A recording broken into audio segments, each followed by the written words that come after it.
ومنبع العلم والحلم والحكمة والحكم أبي القاسم سيدنا وحبيبنا وشفيعنا وقرة عيننا ومولانا محمد صلى الله عليه وسلم بدون الشرف إياك بدون الشرف إياك بدون الشرف إياك إكراما وتعظيما ورفعة ومحبة وبرا وسلم ورضي الله تبارك وتعالى ذوي الفضل والقدر الجليل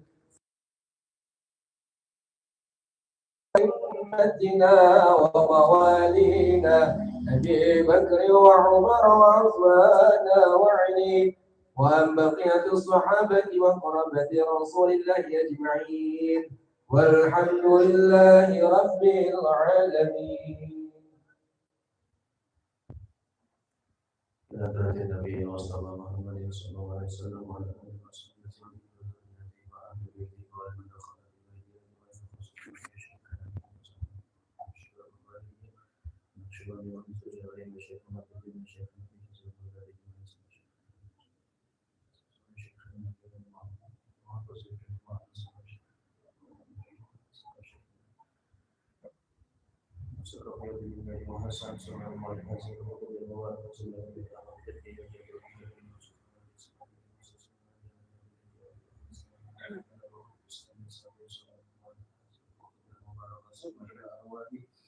آبائنا وأمهاتنا وأجدادنا وجداتنا وأصحابنا والمشايخ والمؤمنين وأستاذنا ولجميع المسلمين والمسلمات والمؤمنين والمؤمنات الأحياء منهم والأموات شهدنا بالأمر الفاتحة.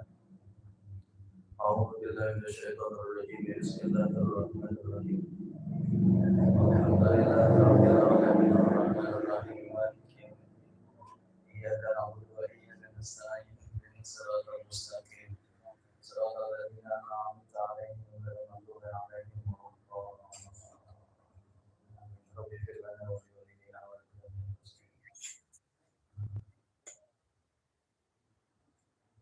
Bismillahirrahmanirrahim.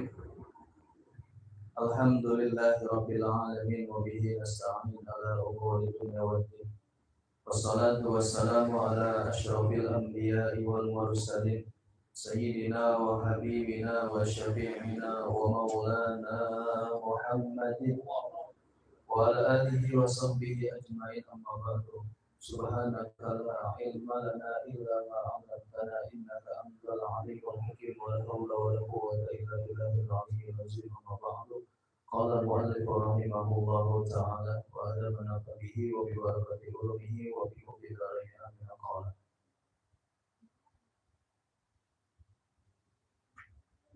Su'alan Maza taf'alu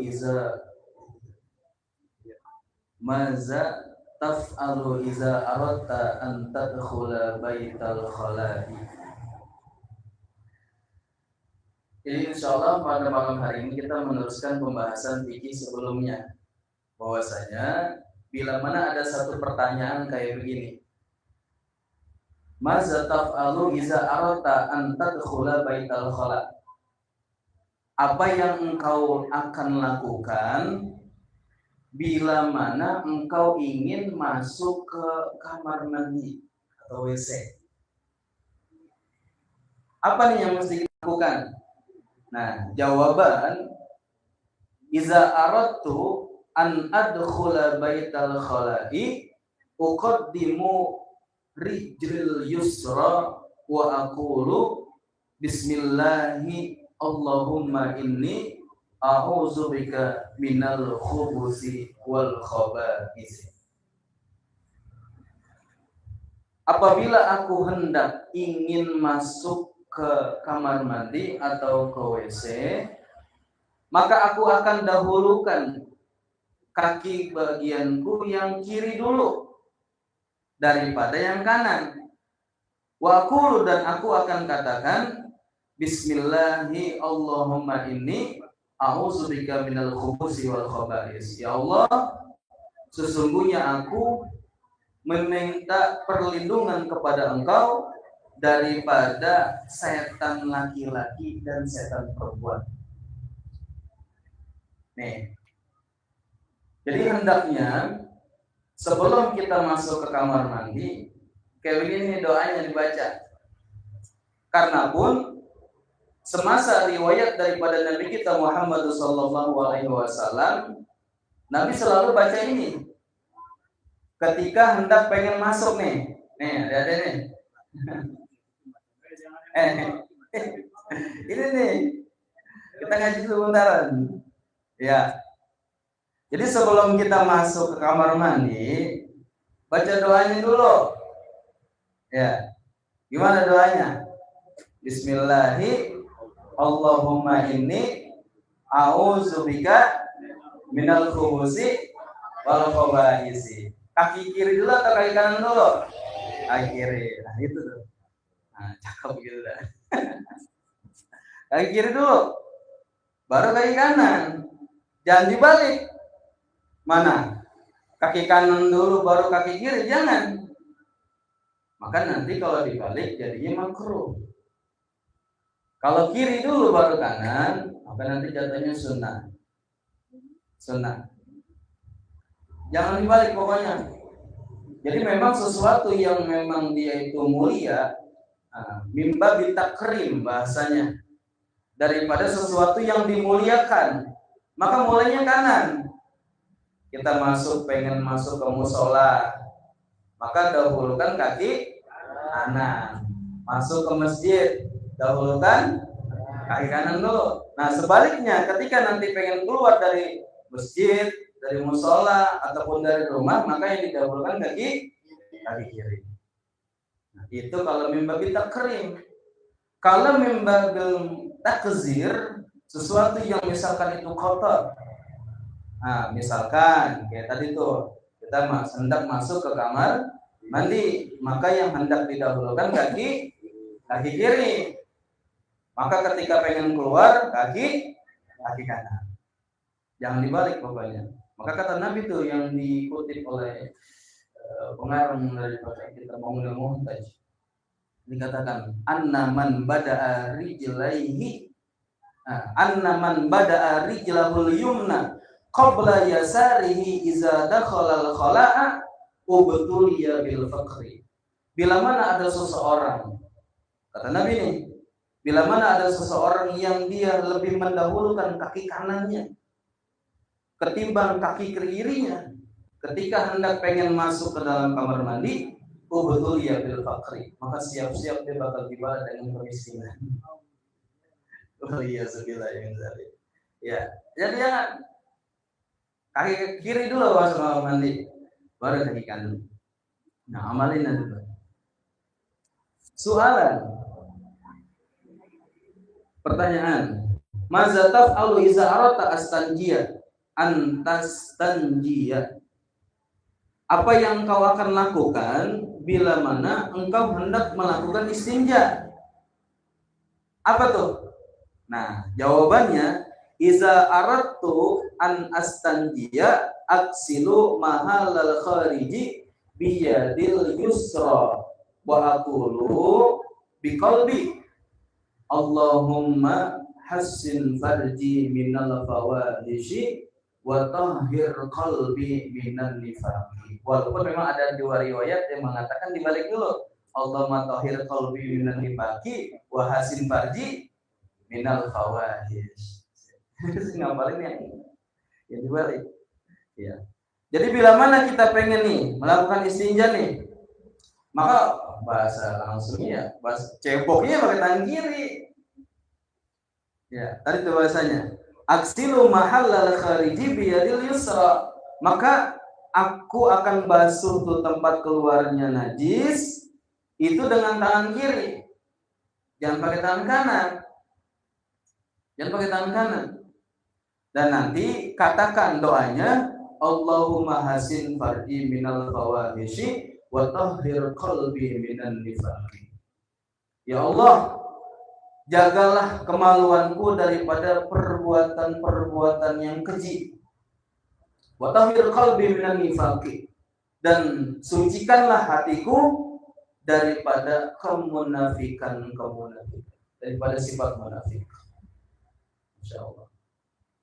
Jadi kalau kita ngamalin doa ini, ya, kita amalin jadi ketika cebok tuh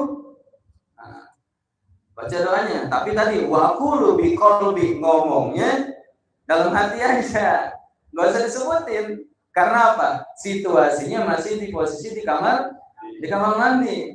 Jadi cukup di dalam hati aja, Allahumma tahhir qalbi minan nifaqi wa hasin farji minal fawahish. Atau yang di sini, Allahumma hasin farji minal fawahish wa tahhir qalbi minan nifaq.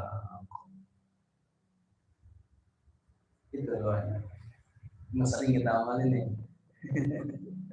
Terkadang kita saking kita apalnya, kita nggak ngamalin. Begitu.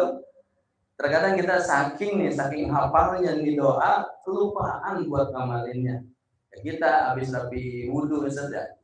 Saking lancarnya doa asyhadu alla ilaha illallah tuh sampai kelupaan. Langsung aja gancang bener ya, langsung. Iya. Iya, makan tuh, doa makan juga. Iya. Doa makan. Kadang-kadang kita hafal, tapi karena udah biasa kelupaan. Begitu. Jadi fungsi kita ada doanya. Kita masuk kamar mandi ada doanya, keluar kamar mandi ada doanya. Kita pengen makan ada doanya, kita setelah makan ada doanya. Itu fungsinya apa? Itu untuk tazkirah, biar kita ingat kepada Allah. Makam kita masih di makam seperti itu. Kalau makam orang-orang sufi enggak. Walaupun 1 detik ketika dia lupa sama Allah, dia nangis istighfar minta ampun kepada Allah. Sampai-sampai ada riwayat dikisahkan saking orang sufinya itu enggak lupa sama Allah, ketika ada kepalanya itu kejatuhan suatu barang, ketika bocor itu kepalanya mengalir darah, bertuliskan Allahu Allah. Kayak begitu. Tapi makam kita apa? Masih lewat dengan doa setiap kegiatan. Kita pengen keluar rumah, kita doa. Pengen masuk rumah, kita doa. Kita pengen duduk, kita doa. Pengen berdiri pun tetap diiringi dengan baca sholawat dan doa dan sebagainya. Kita masih seperti itu. Tapi nggak apa-apa. Masih mending daripada nggak sama sekali. Ya begitu. Soalan, maza taf'alu iza aradta an takhruja min baitil khala? Apa yang hendak akan engkau lakukan apabila engkau ingin keluar daripada kamar mandi? Ini pertanyaannya. Kalau kamu pengen keluar kamar mandi, bagaimana caranya? Apa yang kamu lakukan? Nah, jawabannya iza aradtu an akhruja min baitil khala uqaddimu rijlil yumna wa aqulu alhamdulillahillazi azhaba annil aza wa afani. Apabila aku hendak pengen keluar daripada kamar mandi, maka aku akan dahulukan kaki mana nih? Kaki kanan. Jadi ketika pengen keluar mandi, kaki kanan dulu. Kaki kanan keluar kamar mandi. Dan aku katakan alhamdulillahillazi, segala puji bagi Allah Subhanahu wa taala, azhaba anil azza wa afani, yang telah menghilangkan daripadaku akan gangguan, wa afani, dan mensehatkanku. Ini gangguan, kalau kita habis istinja kagak cebok, keganggu. Hawanya ada yang kagak enak. Iya, jangankan gitu. Kita istinja pakai batu aja, karena kita nggak kebiasa, itu bisa terganggu. Was-was kata Ustaz tuh. Hawanya udah kagak enak aja. Padahal kita istinja pakai batu itu boleh. Paling tinggi kan sama batu sama air. Yang kedua sama air. Yang ketiga batu. Andai kata nggak ada air, kita pengen pakai batu, nggak apa-apa. Tapi rasanya kita hawanya kagak enak, nanti timbulnya was-was. Begitu. Jadi begitu tuh. Jadi kalau kita pengen keluar kamar mandi, usahain kaki kanan. Tadi doanya gimana? Alhamdulillahillazi azhaba anil haza wa afati. Kalau tambahin guru saya, yogianya ketika kita pengen keluar mandi jangan sampai enggak wudu. Jangan sampai kagak wudu. Itu pesan dari guru saya. Usahain kalau kita habis dari kamar mandi wudu, jangan sampai enggak wudu. Nanti kita bertahap tuh, jangan sampai kita lepas daripada wudu. Orang yang senantiasa dalam keadaan berwudu, maka dia senantiasa mendapatkan ampunan, akan dimintakan ampunan lewat daripada malaikat Allah Subhanahu wa taala. Orang yang senantiasa dalam keadaan bersuci begitu. Maka mulai dari yang sedikit dulu, yang paling kecil. Bagaimana? Mulai keluar daripada kamar mandi, jangan sampai kagak wudu. Itu tuh. Nah, nanti bertahap tuh. Bertahap. Udah biasa dari habis kamar mandi, dia berwudu. Naik ke tingkatan selanjutnya. Apa? Setiap kali dia batal wudu. Setiap kali batal nih datang hadas, pengen kencing, pengen kentut. Habis batal, dia wudu lagi. Ada lagi yang paling tinggi, yang ini diamalkan oleh Sayyidina Bilal bin Rabah. Ya Allah, yang namanya Masabaqtani ya Bilal. Suatu saat Nabi pernah udah sampai ke surga, itu sendalnya Bilal udah sampai duluan di sana. Padahal apa? Orangnya masih di dunia. Ditanya sama Nabi, Masabaqtani ya Bilal, apa yang menjadi penyebab engkau wahai Bilal? Engkau masih ada di dunia, tapi terompah yang kamu punya, terompah yang sering kau pakai, itu udah sampai ke surga. Kata Sayyidina Bilal, tidaklah aku wahai Nabi, ketika aku wudu, ketika aku batal wudu, aku wudu. Setelah aku wudu, aku sholat 2 rakaat. Ini namanya sholat sunnah syukur wudu. Sholat sunnah syukur wudu. Ini yang diamalkan oleh Sayyidina Bilal. Masya Allah. Ini berat. Ya Allah, kita awalnya kalau udah batal wudu, kok itu buat wudu lagi. Jangan ke buat sembahyang, buat wudu aja udah malas. Bahkan guru saya bilang apa? Ini amal mungkin lebih berat daripada puasa setiap hari. Lebih berat, karena susah. Sayyidina Bilal dapat keistimewaan begitu. Terompahnya udah kedengeran sampai surga, walaupun dia masih di dunia, karena dia punya amalan kayak begini. Walaupun dia batal wudu, dia wudu, sholat 2 rakaat. Bagaimana kondisinya? Habis asar, nggak apa-apa. Habis subuh, nggak apa-apa. Sebelum waktu matahari terbit sana, misalkan apa? Masih dalam keadaan habis subuh, dia batal wudunya. Kemudian dia wudu, sholat 2 rakaat, syukur wudu, boleh. Karena apa? Ini termasuk daripada sebab mutaqaddim. Sebab mutaqaddim apa? Yaitu sebabnya duluan, baru sholatnya. Karena sebab dia wudu, dia sembahyang. Kayak gini nggak apa-apa. Kayak model orang sholat tahiyatul masjid tuh. Kan masuk masjid dulu baru sembahyang. Maka yang kayak model begini, andai kata emang dia sembahyang habis subuh, sembahyang habis asar, kan sama waktu-waktu yang dibolehin. Tapi untuk sholat yang sebabnya itu mutaqaddim, nggak apa-apa. Kita lagi mau sholat, mau sembahyang gitu, mau sholat tahiyatul masjid jadi mau sholat. Udah, kita sembahyang syukur wudu aja dah. Ya, kebetulan emang belum terang. Yaudah, bagaimana caranya? Ya, wudu dari rumah, sembahyang sampai mau sholat syukur wudu nggak apa-apa. Ada yang mengatakan selama dia belum kering, ada yang mengatakan selama dia belum batal. Itu pendapat daripada ulama beragam terkait sholat syukur. Kita ngomongin apa? Soalan, pertanyaan. Mahiyan najasatu, apa itu yang namanya najis? Najis itu jawaban an najasatu hiyad damu. Najis itu adalah yang pertama tuh adamu, darah. Darah itu najis. Bahkan dia itu sesuatu yang enggak dimaaf di air, kalau di pakaian selagi memang dia enggak banyak itu dimaaf. Kalau di air mulut kita nih, sariawan kita atau kita iseng nih, kita klet-klet berdarah, campur dengan air yang kita minum itu berdarahnya ada di situ, itu air najis, nggak boleh.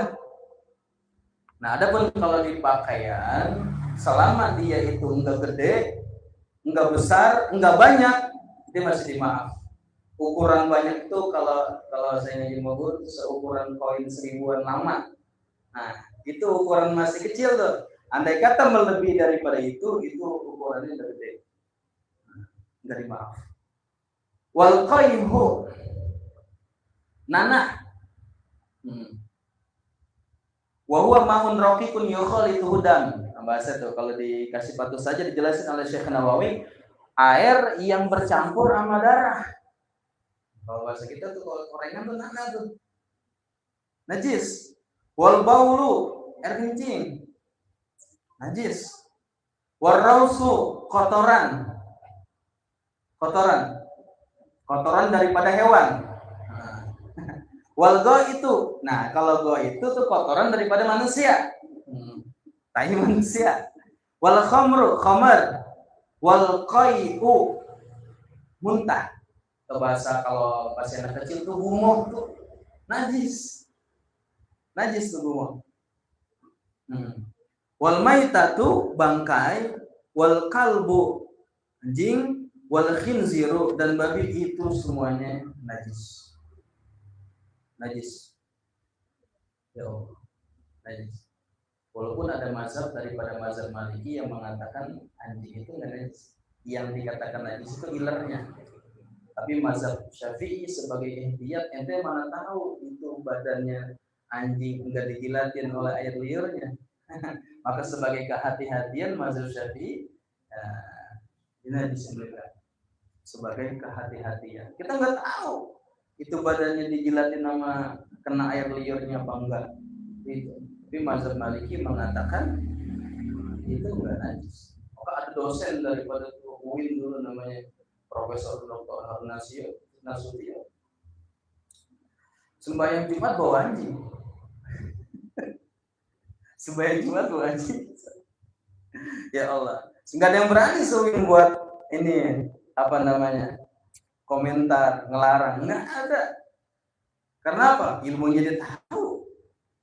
Nggak ada yang berani. Karena ilmunya dia tahu. Siapa yang berani ngelawan menentang Profesor Dr. Harun Nasution? Macannya UIN dulu di kala itu. Ilmu, nanti ngerti.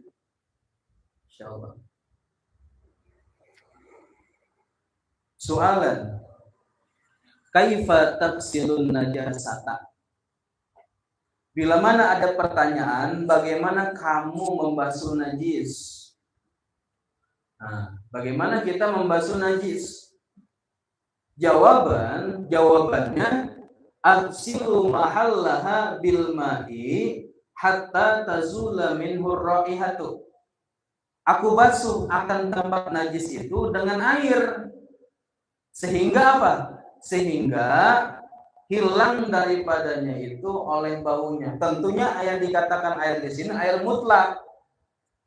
Ya, air mutlak. Bukan air musta'mal, bukan air mutaghayyir, apalagi air najis. Air mutlak namanya. Air mutlak. Kayak begini nih air mutlak nih. Air mutlak. Jadi caranya begitu. Tentunya kita pahamin itu najis apa dulu. Kan najis ada 3 tuh. Ada najis mukhaffafah, mughallazah, mutawassithah. Ada 3.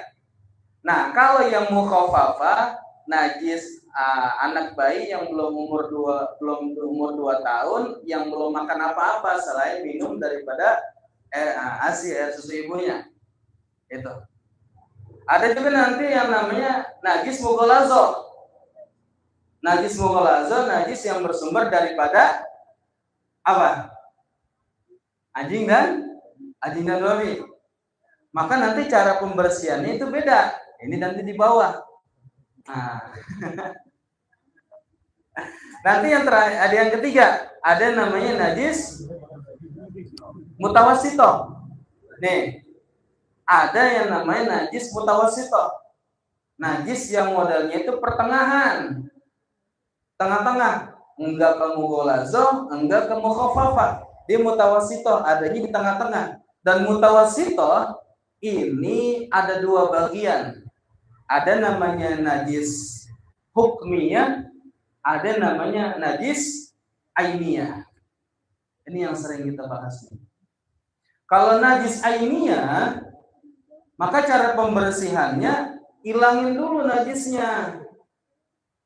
Hilangin dulu najisnya. Misalkan ada ini bocah umur 2 tahun lebih, dia kencing sembarangan, diubin, granit lagi.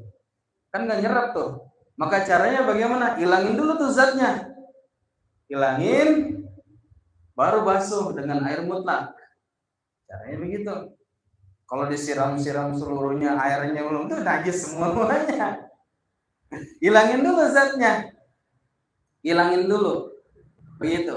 Adapun kalau najis hukmiyah, itu najis yang enggak ada rasa, baunya juga enggak tahu, juga enggak dilihat oleh pandangan mata. Ini namanya najis hukmiyah. Bagaimana cara membersihkannya? Itu dialirin air aja. Itu dialirin air.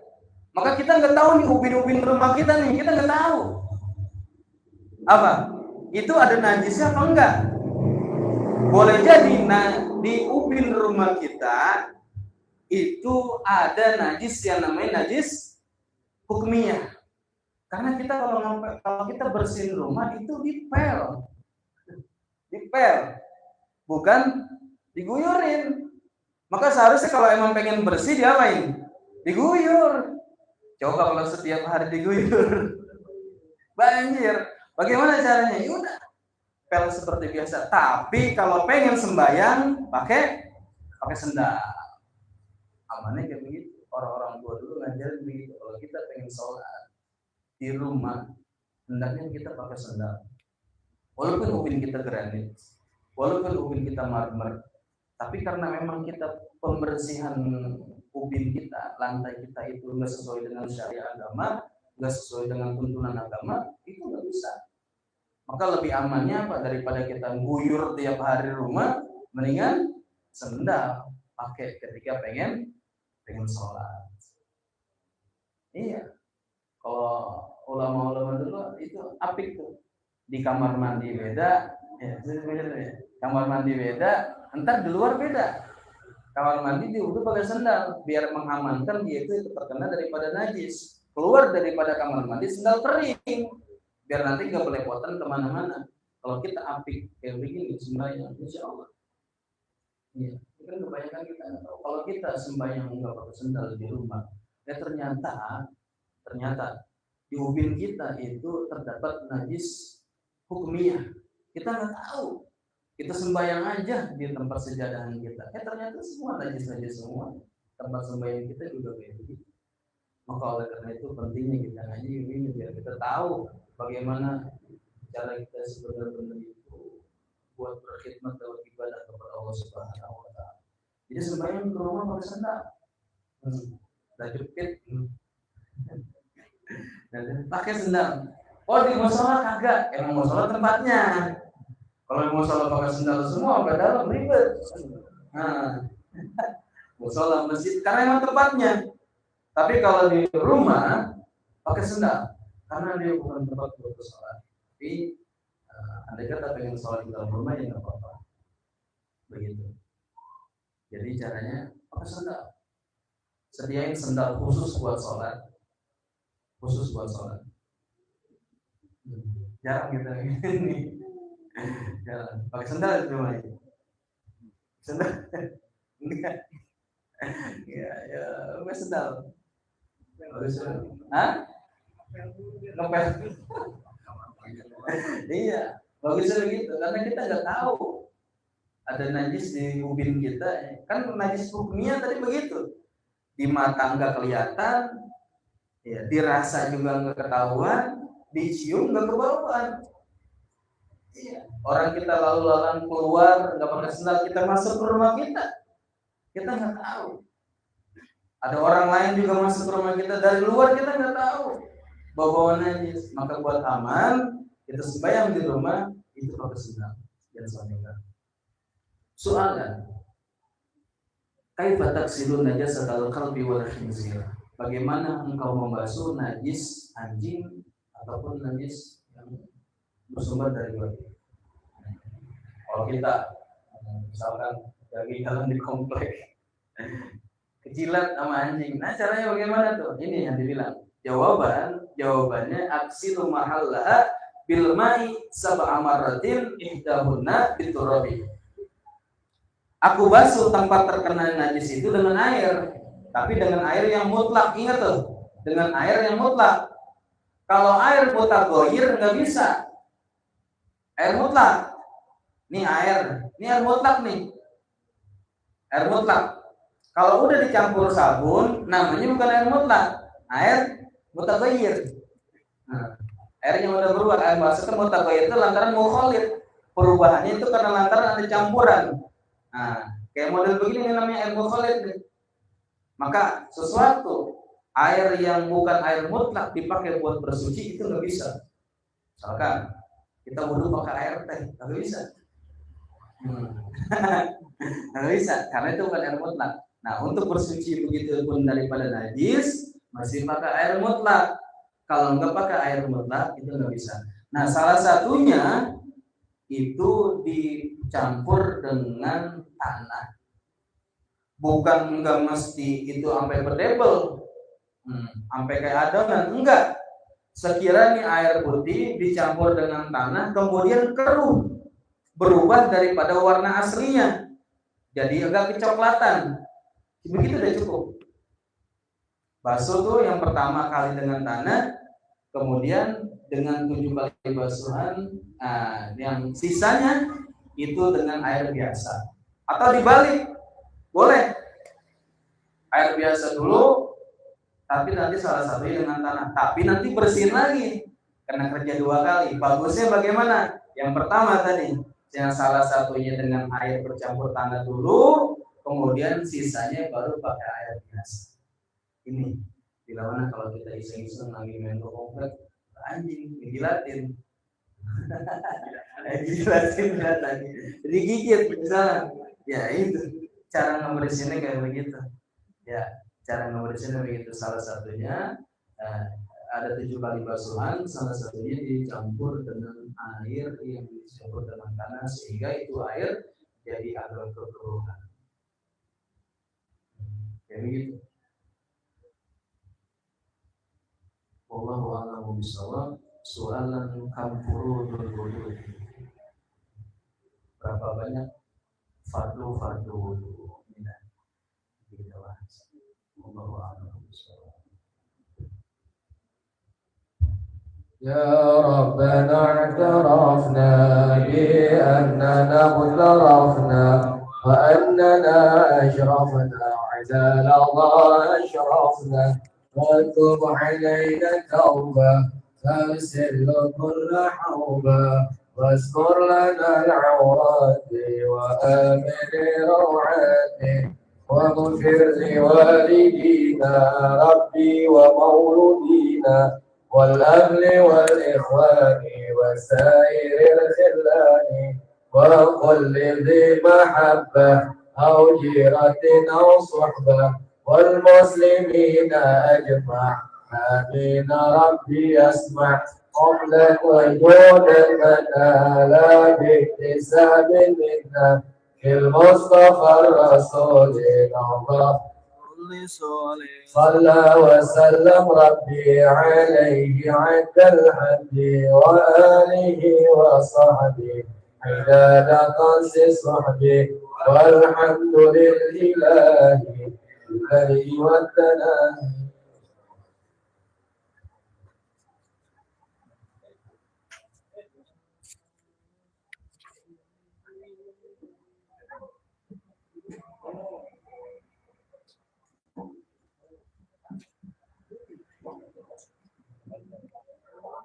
Allahumma shalli ala